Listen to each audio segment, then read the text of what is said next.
Hello, welcome to Good Questions, Good Answer.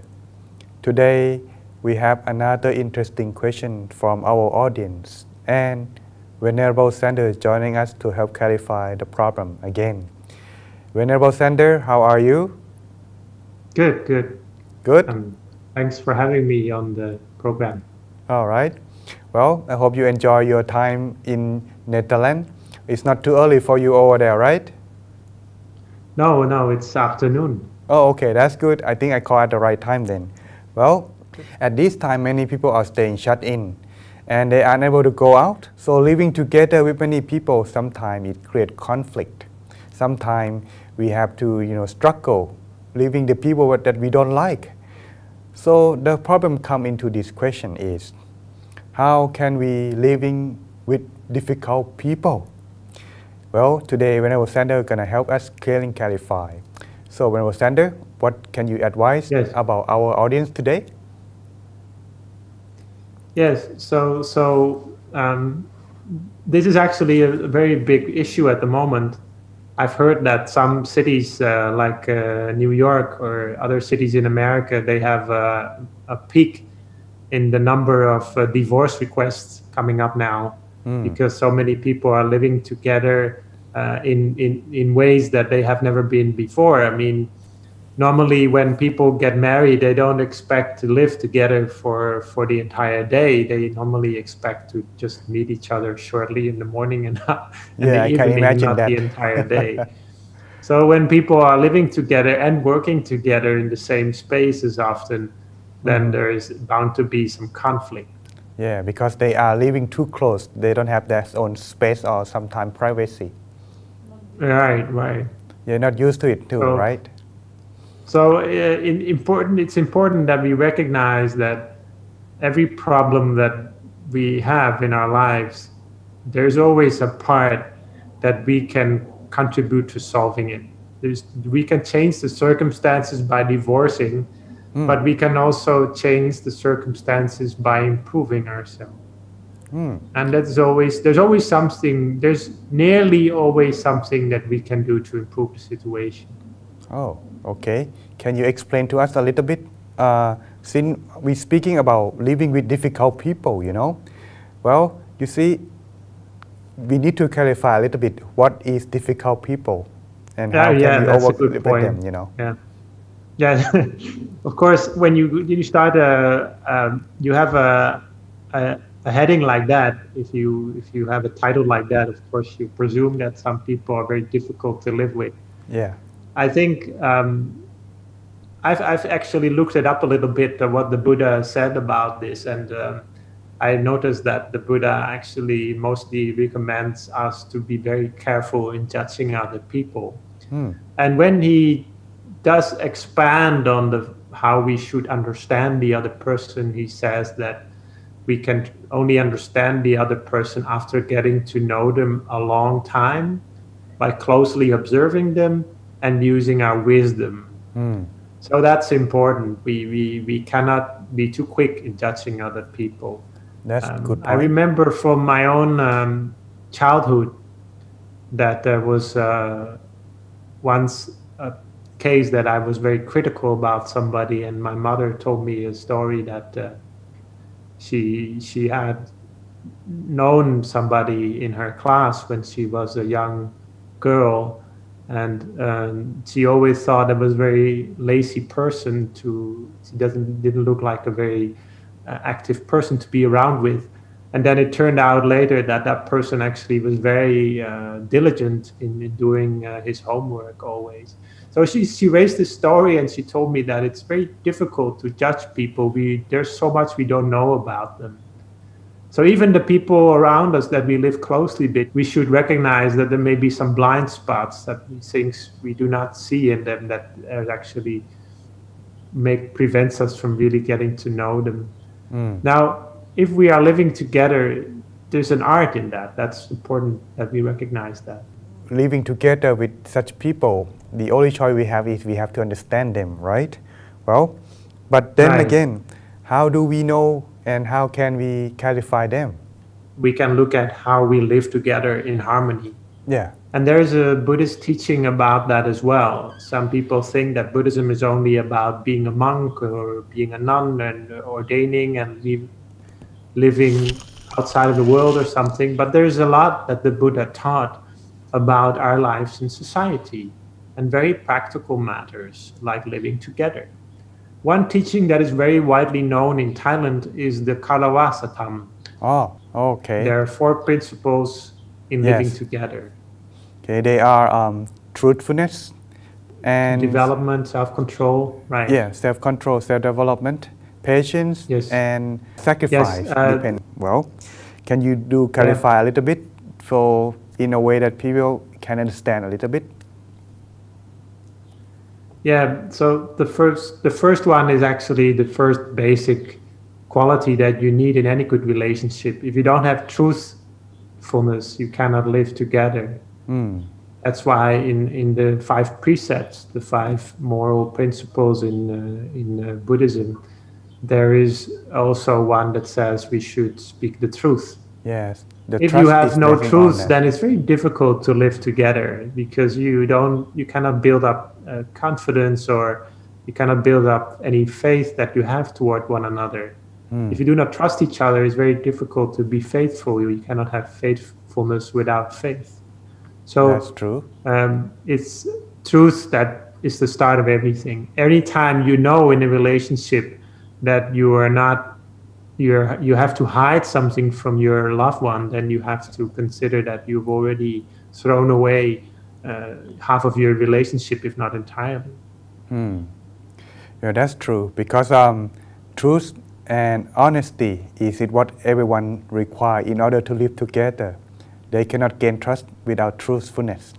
Well, what about self-development or dhamma, that one you are mentioning? Is there any way to help each other living better by practice this one? Yeah, this is a quality that is not often mentioned in the Buddhist texts as such. Often other words are used. But this basically means that we try to improve ourselves to live together. So you mean this is, I think this is more clearly illustrated by giving an example. For example, when I was ordained as a Buddhist monk, I quickly found out that there was a lot that I had to learn about Thai culture, not only Buddhist culture, but also Thai culture. And the way people live together in Thai culture. So even though I'm not married, I ordained as a Buddhist monk. There's a lot, when you live together that you have to learn and adjust. There are some qualities that are very much emphasized in Thai culture, which are not emphasized in Dutch culture at all. For example, the quality of respecting your elders is not emphasized that much in Dutch culture. Dutch culture is actually very egalitarian. So I come from Holland. I'm used to the Dutch culture, but in Thailand it's completely different. So there's always some adjustment required. However, most of the time when people get married or people get into a relationship long term, they want to change the other person. They don't want to change themselves. This is the nature of many people. I see. If we try to start by changing ourselves, that is something that's much easier to change and control than trying to control other people. So in other way, to put it simple, we're gonna need to adjust ourselves approaching to each other so we can get along. This is one of the way to help improve and adjust ourselves, living together with people. Right. But this also requires understanding each other too, right?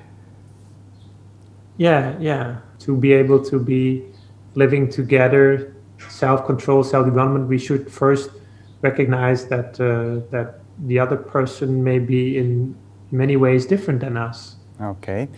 I used to live together with quite complex people, Yeah. But once we live together and we understand the other person, we can also see their strengths. If we attempt to look at their strengths, we can see them and we can build on those. I see. I mean, we can work with other people's strengths and be happy about those strengths rather than looking at people's weaknesses. Okay, so while living together, try to understand each other. we're gonna need further more quality, which is the third one, patience, right? Right. Yeah. Yeah. Patience is like, there's a part which you can change in yourself and the other person as a result. But there's also a part that you cannot change in a relationship. There's always some things. Any relationship that you're going into, there will always be some things that you have to acknowledge and accept. And patience comes in there. So patience is basically the quality of being able to persist even though circumstances are very difficult. So whenever we are doing good, keeping a good life, saying good things, thinking good things, doing good actions, even though circumstances are difficult, then we are practicing patience. And it's the quality that the Buddha praised most, only next to wisdom. Well, this kind of like put it simple for when you speak about patience, it's kind of like to me that it's in my memory, it's kind of like getting what you want, but want to get something but you cannot get it. And don't want something, but you have to get it. This is something kind of like patience we have to practice and overcome. Right. Well, so, but the last part still need to be clarified a little bit. You see, when you have truthfulness, self-development, and patience, but why it has to be sacrificed or giving? Oh, yeah. So sacrifice is the quality which is most ultimate in a relationship. Because it's the quality that really leads to a very happy relationship. Ah, I see. So sacrifice is basically it. There's a very fundamental